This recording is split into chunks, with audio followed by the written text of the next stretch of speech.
Assalamualaikum warahmatullahi wabarakatuh. Alhamdulillah, wassalatu wassalamu ala rasulillah Muhammadin wa ala alihi wa mawalah.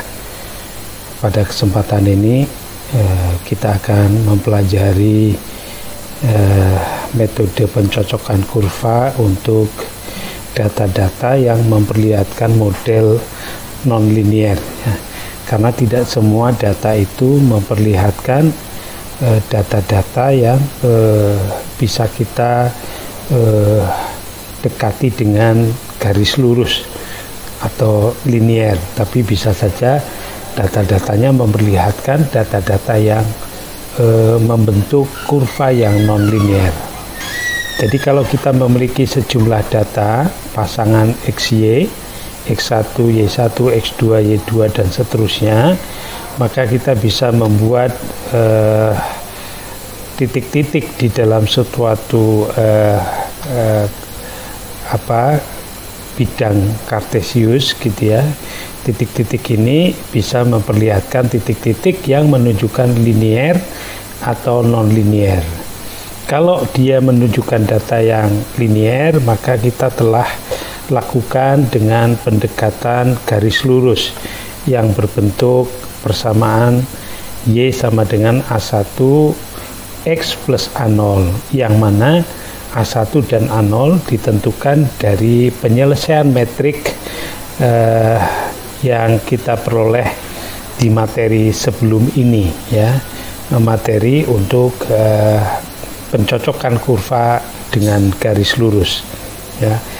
Dengan menyelesaikan metrik, kita dapatkan A0 dan A1 ya. Kita bisa menggunakan solusi Cramer untuk mendapatkan A0 dan A1. Lalu kita bentuk garis lurus berbentuk Y sama dengan A1X plus A0. Tapi kalau data-datanya memperlihatkan titik-titik di dalam sebuah bidang seperti titik-titik berikut, tentu tidak bisa didekati dengan garis lurus ini maupun garis lurus ini ya. Mungkin bisa didekati dengan kurva yang non-linear. Nah, bagaimana kurva non-linear itu bisa dibentuk? Itu maka ada macam-macam jenis kurva non-linear. Di antaranya ada model eksponensial. Ini namanya model eksponensial yang berbentuk Y sama dengan AE pangkat BX. Nah, AE pangkat BX, A-nya koefisien atau konstanta, B-nya juga koefisien atau konstanta. Bagaimana membentuk atau bagaimana menentukan AB ini? Maka kita lakukan model ini dengan cara linearisasi ya. Untuk melinearkan persamaan model eksponensial ini, kita bisa lakukan dengan mathematical loan gitu ya. Loan ini adalah logaritma yang bilangan pokoknya E. Jadi loan ini adalah E-log gitu ya. Ini menunjukkan loan. Jadi loan Y sama dengan yang ini juga di ln AE pangkat BX. Nah, karena ini perkalian dalam sifat logaritma, perkalian itu bisa sama saja dengan penjumlahan gitu ya. Jadi menjadi ln A plus ln E pangkat BX. Ln A-nya tetap, tapi ln E pangkat BX itu sama saja dengan E log E pangkat BX ya. Jadi BX-nya bisa turun menjadi BX E log E ya. E log E ini nilainya 1. Jadi menjadi akhirnya menjadi BX. Terlihat di sini bahwa model eksponensial ini akan dilinearisasi menjadi bentuk ln Y sama dengan BX plus ln A ya. Yang ini persis dengan persamaan garis lurus sebelumnya yang berbentuk Y sama dengan A1X plus A0 ya. Tapi dalam hal ini A1-nya B, A0-nya ln A. Jadi persis seperti garis lurus. Nah, dengan demikian proses linearisasi bentuk eksponensial ini menjadi garis lurus dengan cara sumbu X-nya tetap gitu ya, tapi sumbu Y-nya jadi ln, sumbu Y-nya jadi ln. Dengan demikian, ketika kita membentuk matriks, maka bentuk matriksnya Y-nya yang di ln, kemudian A-nya berbentuk ln A, A0-nya berbentuk ln A, sehingga bentuknya ini yang sebelumnya berbentuk A0 menjadi ln A, A1-nya diwakili oleh B, dan vektor hasilnya ini berbentuk ln Y. Di sini X ln Y. Pada persamaan linear ini XY, di sini Y, tapi karena ini model eksponensial, sumbu Y-nya di ln. Nah, bagaimana lalu kita dapatkan ln A dan B? Menggunakan tetap metode Cramer atau bisa menggunakan Gauss-Jordan atau Gauss-Seidel atau eliminasi Gauss. Kalau kita sudah dapatkan ln A, untuk mendapatkan A, maka kita cari dengan kalkulator atau dengan alat bantu perhitungan. Kita cari dengan E pangkat C ya, di mana C-nya itu hasil Cramer untuk ln A. Ln A-nya kalau ketemu C, maka A-nya adalah E pangkat C. Berikutnya ini contoh, misalnya ada pasangan XY ini yang membentuk data-data, lalu kita ingin tahu berapa perkiraan Y ketika X-nya 40, maka data-data ini kita deketi misalnya dengan model eksponensial. Maka untuk membentuk model eksponensial, Y-nya kita lakukan ln ya dengan bantuan kalkulator.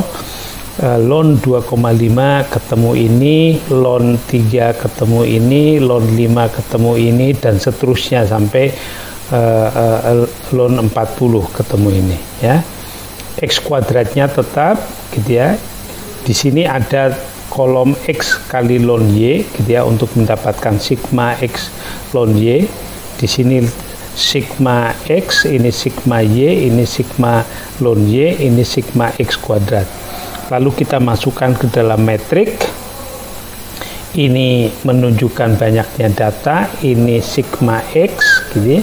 Ini sigma X, yang ini sigma X kuadrat, yang ini adalah sigma ln Y, yaitu ini sigma ln Y 21, sekian.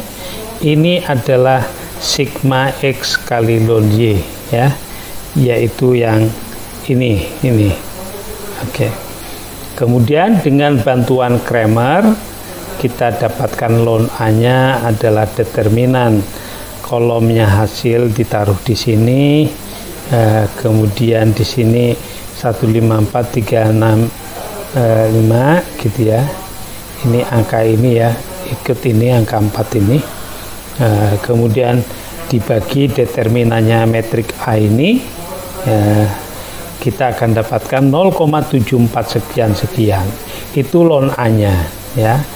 Nanti A-nya adalah tidak lain E pangkat 0,746388 itu ya. Nanti di berikutnya. B-nya kita pakai determinan juga. Kolom yang kedua yang kita ganti dengan vektor hasil, lalu kita dapatkan 0,098047, dan A-nya tadi E pangkat sekian itu ketemunya ini ya. B-nya ketemunya 0,09, sehingga model eksponensialnya yang berbentuk tadi A E pangkat BX menjadi A-nya 2,10 sekian, E pangkat 0,098047 X, di mana ini mewakili B ya. Nah, pada saat kita ditanya berapa perkiraan Y saat X-nya 40, ya kita masukkan 40 ini ke dalam X ini, maka kita dapatkan 106. Nah, kalau kita ingin tahu berapa kesalahan kuadrat terkecilnya kalau data yang ini didekati dengan model eksponensial, maka kita bisa buat tabel.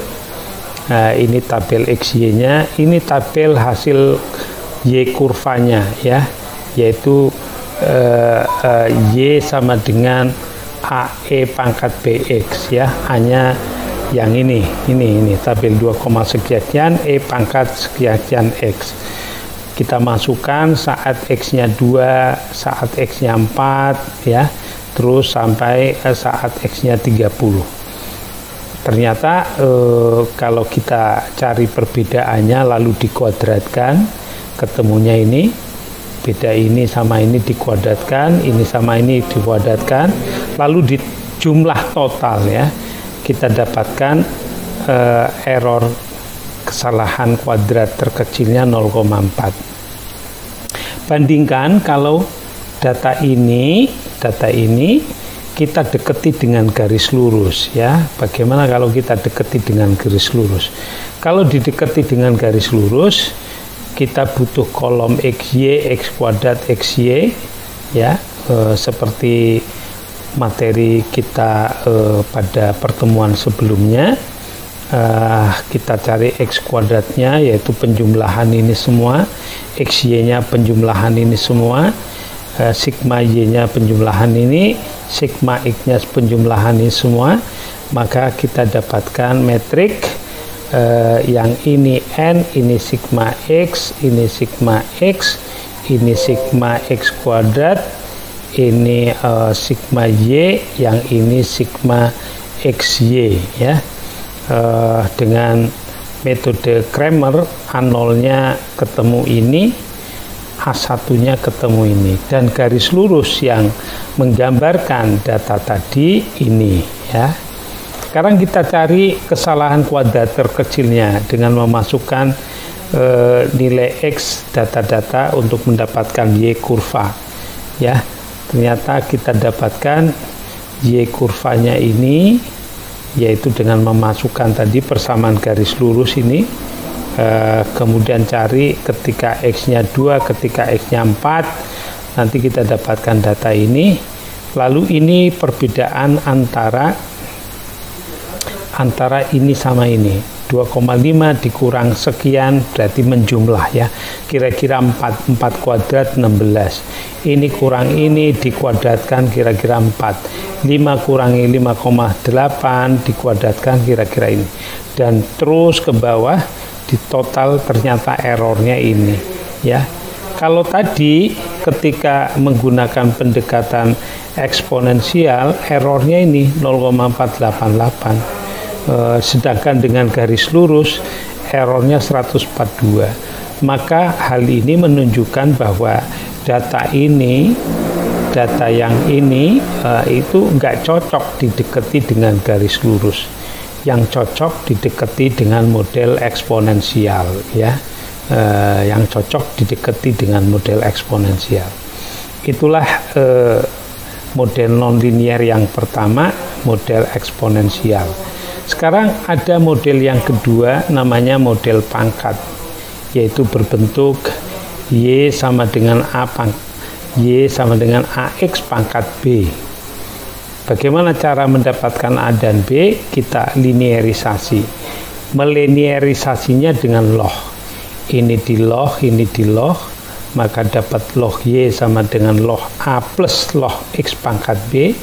Log X pangkat B, B-nya turun menjadi B log X. Jadi ini bisa berbentuk B log X plus log A ya, yang dalam bentuk model linear Y itu adalah A1X plus A0. Jadi ini memperlihatkan model linear, tapi B-nya mewakili A1, log A-nya mewakili A0, dan X-nya menggunakan log. Y-nya menggunakan log. Dengan demikian model pangkat ini adalah mengubah X-nya menjadi log, mengubah Y-nya menjadi log. Ya, oke ya, gitu ya. Jadi mengubah Y-nya jadi log Y, mengubah X-nya jadi log X. Sehingga matriksnya itu, metrik model linearnya adalah ini, sigma log X, ini sigma log X, ini sigma log X dikuadratkan. A0-nya log A, ya, A1-nya B. Ya, kalau nanti log A ketemu C, maka A-nya adalah 10 pangkat C, karena ini logaritma. Gitu ya, jadi A-nya ketemu 10 pangkat C. Dan hasilnya di sini sigma log Y, sigma log X, log Y. Contohnya ini ada model pangkat berbentuk data seperti ini. Kita coba dengan model pangkat dan perkirakan nilai Y saat X-nya 10 ya. Maka kita bikin tabel, ada kolom log X, ada kolom log X kuadrat, log Y, log X, log Y. Log X ini dari mana Pak? Ini di log 0,3 ini adalah log 2, 0,77 ini log 3. Lalu log X kuadrat gimana Pak? Yang ini, kolom ini dikuadratkan. Log Y dari mana? Log Y ini di log, taruh di sini ya. Log X, log Y itu mana Pak? Ya ini perkalian ini sama ini. Nih kali ini ya. Oke, maka yang ini mewakili sigma log X, ini mewakili sigma log Y, yang log X kuadrat, maaf, log X dikuadratkan. Yang ini mewakili sigma log Y, ini mewakili sigma log X log Y. Lalu kita masukkan ke dalam tabel. Ini N datanya, ini sigma log X, ini sigma log X, ini sigma log X dikuadratkan, ini sigma log Y, yang ini sigma log X log Y. Ya, dengan Kramer log A ini kita dapatkan ini. Sehingga A-nya, A ini itu diperoleh dari 10 pangkat 0,229932085 ya, ketemunya ini. B-nya pakai Kramer. Sehingga persamaan tak linier atau model pangkat yang cocok dengan data menjadi ini ya. 1,99 miliknya A-nya, yang ini milik B-nya, X pangkat B gitu ya. Dan kalau kalian ditanya saat X-nya 10 berapa Y-nya gitu ya, cukup 10 ini dimasukkan ke sini ya. Selesai sudah, itu model pangkat. Ada model polinom pangkat M ya, ini polinom pangkat M. Kalau ada polinom pangkat N, metriknya cukup besar, yaitu ada sigma xi 2m pangkat 2m. Jadi contohnya ini untuk model order 2 ya. Ini model order 2 itu kita mencari A0, A1, A2. Maka metriknya berbentuk ini, A0, A1, A2. Jadi kita butuh tabel sigma xi, sigma xi kuadrat, sigma xi pangkat 3, sigma xi pangkat 4, sigma yi, sigma xi yi, sigma xi kuadrat yi. Ya, lalu selesaikan, kita dapatkan A0, A1, A2. Misalnya ini ada, kita dekati dengan order 2, maka kita bikin tabel ini gitu ya. Lalu kita cari metriknya, pakai Kramer, ketemu A0, A1, A2. Dengan demikian kita dapatkan model order 2 untuk mewakili data tadi. Ya, itulah model nonlinear untuk data-data yang tersedia yang cocok mana itu berdasarkan kuadrat terkecilnya yang paling kecil ya, sigma atau jumlah kesalahan kuadrat terkecil yang paling kecil. Silakan dicoba untuk kasus ini, bagaimana yang paling dekat bisa dicoba ya, dengan kurva pangkat atau dengan kurva apa saja. Demikian materi kita sampai hari ini tentang kurva model non-linear yang dari data yang disediakan. Mudah-mudahan bermanfaat. Bila taufiq wal hidayah, wassalamualaikum warahmatullahi wabarakatuh.